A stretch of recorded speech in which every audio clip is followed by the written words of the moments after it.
Oh man, wow, what happened to this? A dead gray-faced buzzard.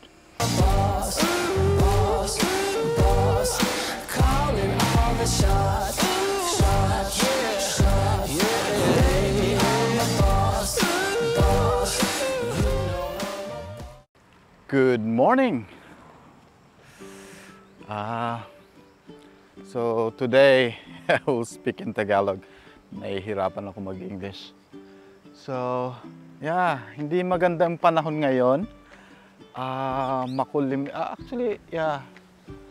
Parang siya, yung winter na yung weather niya. Malamig na, which is good for wildlife kasi medyo madilim. Okay. Kasi sa wildlife, mabigat yung mga gear mo, di ba? Kapag mainit, sobrang pawis mo. Mabaho ka, tsaka madali kang maamoy ng mga ibon, mga subject mo. So, yeah, nandito tayo ngayon sa tubuhan. Ang hahanapin natin yung gray-faced buzzard kasi nandito na sila. Naririnig ko na yung mga nila, mga sigaw. Tinatawag nila yung pangalan ko. So, nandito tayo sa hindi natin alam kung nasa na tayo. So, yan, may mga inabando ng upuan dito ng bata, which is ang ganda pa actually, ang tibay pati. So tinapon lang dito. Sometimes hindi lahat ng Japanese ay minsan may saltik rin sila. Actually hindi ko alam kung Japanese nagtapon na ito or mga American. Sometimes yung mga American, but sa nakikita nating mga mga seal, mga sticker, Japanese to. Lakad-lakad lang tayo. Sarap ng hangin, lakas. Tsaka ang lamig. Ang lamig ng ng simoy. Ang problema lang baka umulan. Pag umulan, basa tayo. Mababasa gear natin. At kahit lang. Yeah.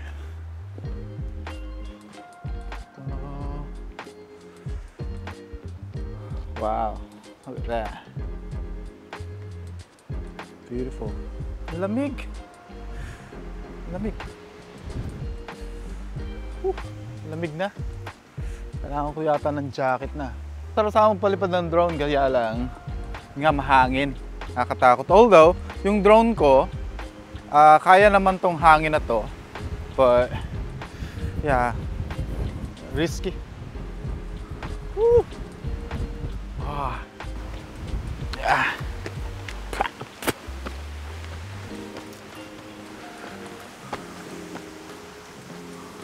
Oh, wait.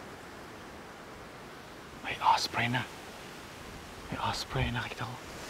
Medyo malayo lang siya. Dalawang osprey. Hindi natin nakuha ng video yung osprey kasi lumipad sila papalayo. So yeah, dito sa Okinawa walang gaanong wildlife. For example, yung mga ibon. Ano pa ba? Wow, gray face. So yeah, may nakita akong gray face buzzard, kaya lang gaya ng osprey. Kung lumipad rin siya ng papalayo sa akin.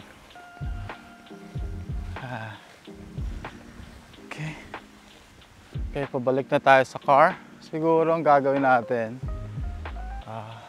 maglalakad-lakad or mag-drive tayo sa papunta sa ibang lugar. Siguro yun ang gagawin natin. So, itong gray face, ang kinakain na ito yung mga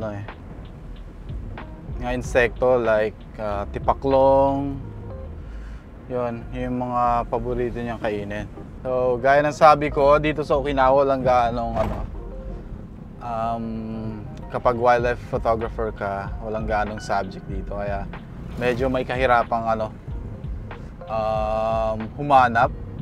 Kaya once na makapag-shoot ka ng mga ibon, you're very, very fortunate.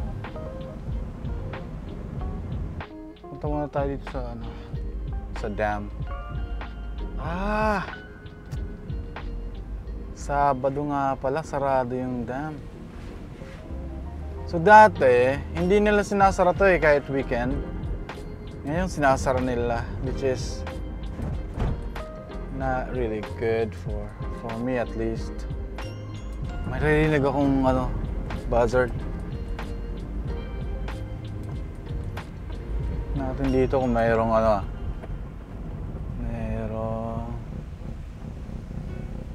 kingfisher. So minsan dito, dyan sa batong yan, pupunta yung kingfisher, lumadapo. Kung nandyan siya.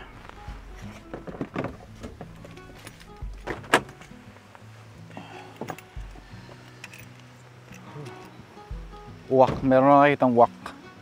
Medyo tayo blown out. Merong gray heron. May kalayuan. Nag-aabang siya ng isda. Siguro yung mga isdang yung pataas. Pupunta sa taas, yun yung inaabangan niya. Dito ang daming tilapia dito. Pero parang wala, Okay, I think nabulabog ko yung mga ibon na dapat, isi-shoot ko. Although, hindi maganda kasi yung mga ibon nasa baba. Kaya if you shoot from above to the hindi maganda yung composition. Daming tilapia, wala stick. Sarap pagisan ng lambat. May nakita akong kingfisher. Dumapo siya Dumapo siya. And then nung nakita niya ako, biglang lumipad. So mag-stay tayo dito ng sandali. Gamit natin yung R5C and RF 100 to 500. Let's see kung ano yung mapipicture natin ngayon. So yeah, 500 in a full frame is not really the long. Kung ang gamit ko yan like 70 before, R7, siguro this is really good for wildlife. Pero sa mga malalaking subject siguro okay to. Pero sa ibon, you need at least 800 mil. Dito sa Okinawa kasi hindi yung mga ibon dito masyadong takot sa tao. Don't you dare to fly. Don't. How dare you? So, gaya ng sabi ko dati, hindi lahat ng Japanese ay malinis sa environment. Tingnan mo yan. Ito may mga upos ng sigarilyo. At ito, ano ba to? So, I think mga nagfi-fishing sila dito. Ayan. At ayun. Ito mo yan. Tatapon lang sila dito. Kagandahan kasi, meron tayong dalang plastic bag. Pupulutin natin itong mga basura nilang tinapon. Nakalimutan ko yung yung pang ipit. I mean, pampulot ng mga basura. Kaya kakamay lang natin. Ito yung mga upos ng sigarilyo. Mga balasubas yung mga Japanese na nagtapon na ito Ang hindi lang kagandahan kasi minsan nagfi-fishing sila kasama yung mga anak nila. Kaya nakikita ng mga anak nila na nagtatapon sila ng mga upos ng sigarilyo, mga basura nila kung saan-saan lang. So, malamang gagayahin sila nila. Today, nakatulong tayo sa Mother Nature tsaka sa Father Nature. Kapag bawas tayo ng basura dito sa environment. Okay. Hindi man tayo makakuha ng magandang photo ngayon, at least meron tayong na-achieve.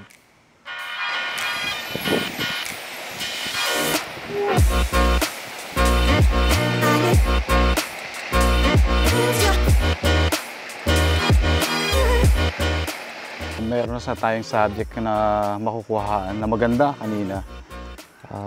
I'm like 10 meters away from the common kingfisher. Kaya lang naunahan niya ako Nakita niya ako bago ko siya na-shoot. Bam! So ngayon, napakalayo niya. Kuha natin ang video. So ngayon nasa 20 meters siya away from me, which is dahil sa napakaliit ng kingfisher, gaganito na lang siya sa sa screen. Ganyan.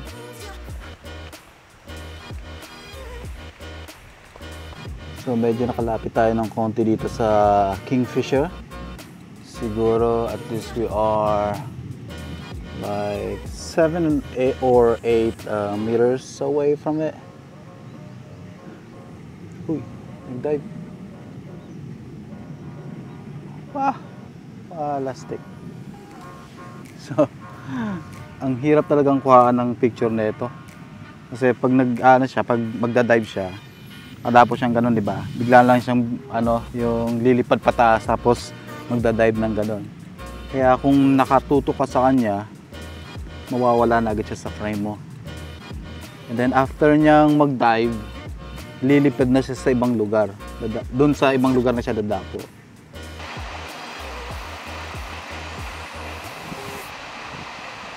Wala pa ring gray face. Sana kahit masilayan man lang natin or mapicture ng kahit malayo yung gray face buzzard.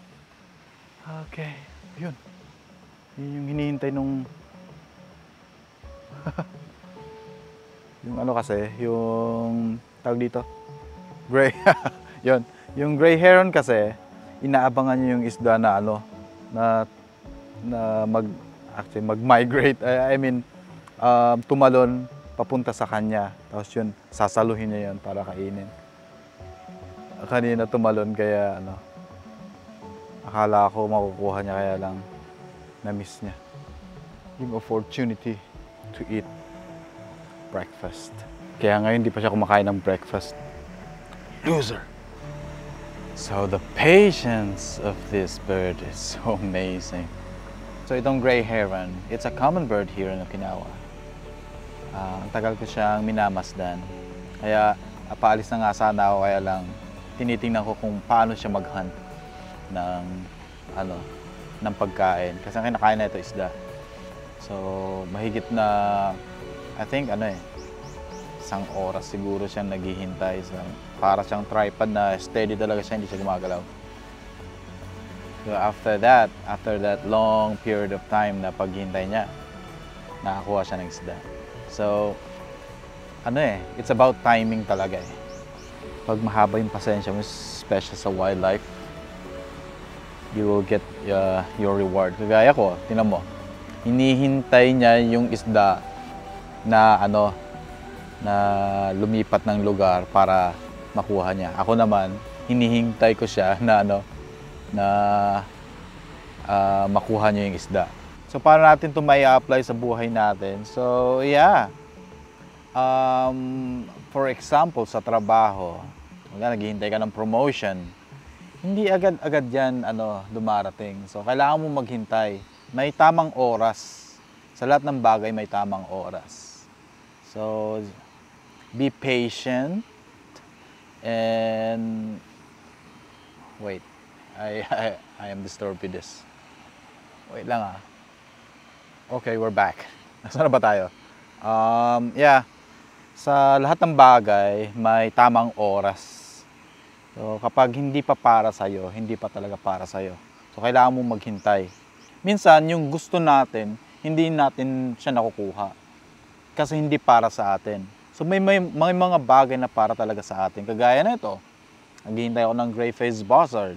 Hindi naman para sa akin yung ibon na yun ngayon. Siguro, okay. Meron ako nakitang hinihila ng uwak. Oh man! Wow! What happened to this? A dead gray-faced buzzard. Oh man! It's terrible. Ano kaya nangyari dito? So, ito yung ibon na gusto nating picturean. Natagpuan ko siyang patay. Hinihila siya ng uwak. Siguro, uwak yung umatake sa kanya. Itong ibon na ito, migrant to, dito sa Okinawa. Dito sila nag-winter. So it's so sad kasi kakarating pa lang nito dito sa Okinawa. Namatay na agad. So hindi ito yung gusto nating makita, na gusto kong picturean, but yeah, that's wildlife, that's nature, you know.